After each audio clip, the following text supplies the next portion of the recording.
Real Estate Show with Pat Lopez, where we talk everything real estate. Today, my guest is Tony Alicea from RE/MAX Center. Welcome to the show, Tony. Thanks for having me, Pat. I'm excited to be here. Great, great. Okay, so what I always start the show off by asking you to tell us your story. How did you get started with real estate? Well, it's funny.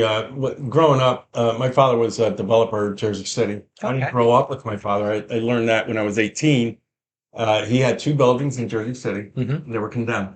Okay. And he bought the first building. It was 14 stories and 4 units per floor. And they Okay. were all studios back then. Back then, there Right. was no rent control in Jersey City. And he would rehab at one floor at a time. Right. Then he purchased a building next door and did the same. And he always told me I should get into real estate, but I never listened to your parents. Right. Go off on your own. But it's a long trajectory. I had a lot of business in the restaurant, probably 25 years in restaurant. Then I started my own carpet cleaning business. And I started engaging with realtors to clean carpets and commercial spaces and stuff like that. And that's what ended up leading me into, I met a big hitter at RE/MAX. His name was Art Bodman. And it's funny because I started seeing his signs right after seeing him at one of my was cleaning a pharmacy. He was friends with the pharmacist. He says, "Son, if you work that hard in real estate, you'll make 10 times the money." Wow. And I never forgot that. And like 2 weeks later, I met with him and I got licensed. And So how long in real estate then? 20 years. That was in 20 '05. years. Wow. Okay. So you played a 05. while. So yeah. It's You been a good run. You look like a young kid. I'm figuring it was 2 years ago. God bless. I just turned 60. So yeah. No, you look good. Good. Thank you. Okay, so you started 20 years ago. Now, what does your book of business look like? Are you doing residential? I know you do commercial. We're going to get into that. Here was a tie-in. When I sold the company, I got licensed 2 years in real estate prior to letting go of the business. Okay. And I had great success because I had 900 residential clients, about 200 commercial accounts. Right. So in the back of my mind, I always dealt with commercial. So getting into the real estate residential wise was really just took right off. Right.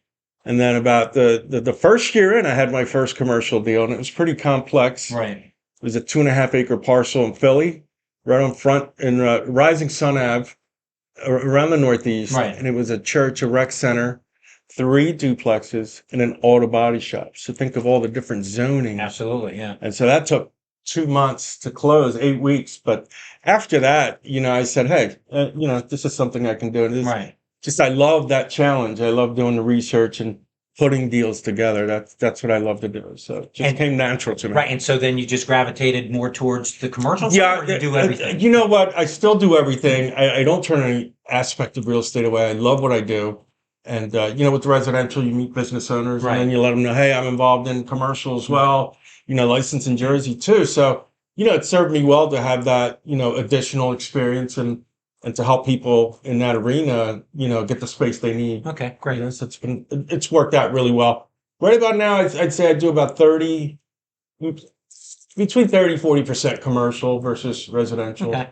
Yeah. Very good. Yeah. Okay. So now in our conversations, you mentioned that you're opening up a commercial business with RE/MAX, right? Oh, absolutely. Division. Yeah, this is really exciting time at Yeah. RE/MAX Center. We have over 100 agents, and the reason it's called RE/MAX Center is because we're the center hub in 5 counties. So Philly, Bucks, Montgomery, Berks, and Delco. Okay. So when you factor in those 5 counties, we're right in the center of those 5 counties. We serve all those 5 counties. We have over 100 agents.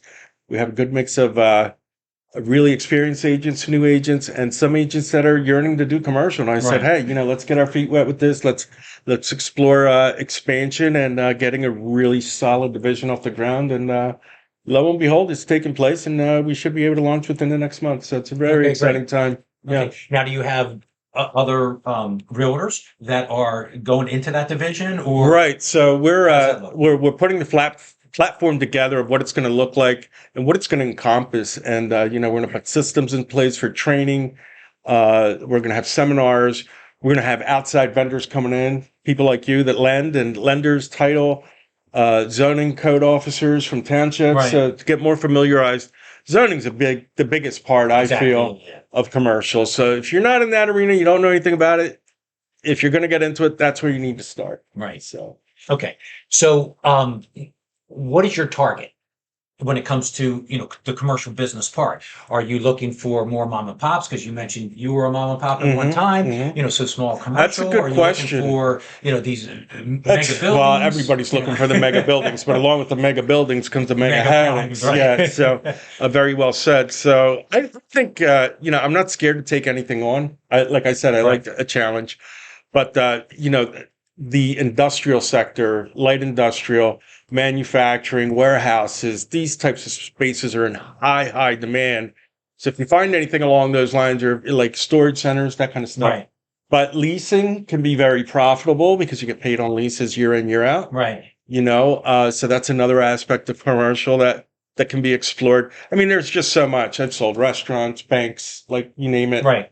Anything that comes down the pike. There's no, target market. Right. As long as the zoning's there for a commercial deal. Right. There's certain parameters that make that a commercial deal, be it lending, the zoning, and use. Right. Right. So the other part of zoning is the use. So certainly going after it all. Right. Perfect. So. Okay. Now, lending is challenging nowadays because banks are pulling back absolutely. A little bit. So what are you seeing there? And is part of your job connecting your clients with lenders as well to make the whole deal work? Yeah, I mean there's a lot of opportunity out there, and you're right. The traditional banks, your TD, Wells Fargo banks, those are your primary. Not so much into lending. So I know Quain Oak does a good job with their commercial division. Right. I've used them before. PNC I've used in the past, but I have access to lenders that are national, that are less restrictive. You might put more money down. They are higher risk lenders, right? Which is what I like to use for, let's say, a startup, a restaurant, anything that's not as solid as something that's been in business for 20 years or has a lot of equity. Right. You know what I mean? So, and again, it all goes dependent on the use, the pricing of the property. Right. You're going to have SBA loans involved. Okay. Right. And how much money down. There's a wide variety. There's a lot of variations in putting that deal together. So, right. You bring the client, you bring the property, the use, the lender, you bring it all in together. You analyze, you troubleshoot, then you put the deal together that works best for the client. Right. So yeah, that's going to be key. Right. And by you, being able to guide and help, connect to that lender, it's going to be the difference between something closing or not. Exactly. Because everybody, anybody could say, hey, I want to buy that property, but if you don't have the money to do it, exactly. It's not happening. And the other thing I want to talk about the commercial sector too is, the market's really tight with inventory. Right. So, in the commercial division, I'm blessed to have the connections and the networking that I do. I usually try to put two and two together. So if I know a business owner that I feel like he's ready to sell or he's on his way out or she or whatever, I'll try to contact buyers, investors, right, and put two and two together. So you're playing pretty much matchmaker. You know what I mean? Right. And if I have a buyer that's looking for specific property or use, then, there's a way to go about doing research as far as location, using the MLS for the properties that have the appropriate zoning for that specific use. And then there's a way to approach the owner to see if they'd be willing to lease, sell, right, do a lease to purchase, exactly, that kind of thing. Right. Just you start to broker the deal. Right. And that's the art of commercials, brokering the deal. So it sounds like to me, if anybody's out there watching and they have some commercial real estate, they should contact you. Absolutely. Because you have a lot of connections. Oh, absolutely. And there's many ways to skin a cat. Oh, absolutely. Absolutely. Okay, yep. Great. Okay, so let's jump because I want to talk about, you have a book and a podcast. So my question to you is, what came first? Was the podcast to promote the book, or it just all happened? It's, so let's talk about that. So we're going to jump the subject a little bit of. And with that, we got to put that. Yeah, I'll put the hat on because the name of the podcast is called Talks with the Hispanic Mechanic. It's a podcast just like this, only we're going to be talking about, authentic living, right? Okay. So I wrote a book. It's a memoir about my life, growing up in South Jersey and moving to Atlantic City and working at Shore Points and then eventually coming to Philly. Right. And setbacks I overcame as a young man and getting into entrepreneurship and then finally getting into real estate. Right. And I think by sharing that story, I think it will help empower people that, hey, if you're not happy with your life, you want to get back on track, if you have a goal, a dream, Right. anything you want to accomplish, read this book and it might give you a perspective on how to get to where you want to be. Okay. And now the podcast, how did that come about? Was it to promote the book? Or? Absolutely. So a friend of mine got published and I saw her book on LinkedIn and I said, I'm going to call her up. It was somebody I had helped in real estate. And then I got a hold of the publisher and we met. And we met the day that they were launching my friend's book Right. at a book launch. And so I met the publishers and they just loved my story. I said, hey, so a year later, it took me a year to write the book. So hopefully by March, it'll be out. Okay. On in print and available to the public. And I decided to put the podcast together along with the website. And the website's called Talks with the Hispanic Mechanic. And, there's a bunch of forums that you can go in and get advice, look for healthy lifestyle tips, mental health tips, all kinds of vendors for lifestyle change, and stories of people that have overcome adversity, such as myself. So it's very, very empowering, is what I'd like to say. Right. Very inspiring. Right. So that is the goal. That is the goal to tell people's story, inspirational stories. You know what, Pat? I've realized that in my lifetime, when I share my story, sometimes people, wow, you got through that, right. And look at where you are today. So that for me to share that and for other people to see it and get inspired and maybe share their story. Right. Everybody's got a story. So that was the whole purpose, right. And creates a lot of conversation and hopefully some good juju. Good. Yeah. Now we'll post a lot of your contact information and all that kind of stuff. So if people want to, find out where the podcast is, all that kind of stuff, to see it. So yeah, I mean it's super interesting. I started this show as well because I've done a lot of things through my life, right? And I always get questions asked like how did you develop this property? How did you do this? How did you do that? Right. Whatever the case is. And then there's so much for me to real estate, and all the shows that I saw were too narrow-minded. Yeah. So that's why I say it's the real estate show, where we talk everything real estate. Sure. So, and then I bring people in, I want the angle. I wanted to say, from all walks of life. Yeah. Give me something a little bit different. Give me something that, it can be interesting, but maybe somebody doesn't know, and it's not, right. as mainstream. Right. So the person who I believe,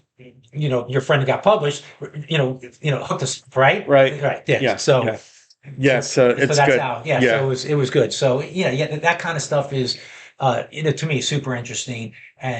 And like you said, I always start off, tell me your story. How did you start? Because, right.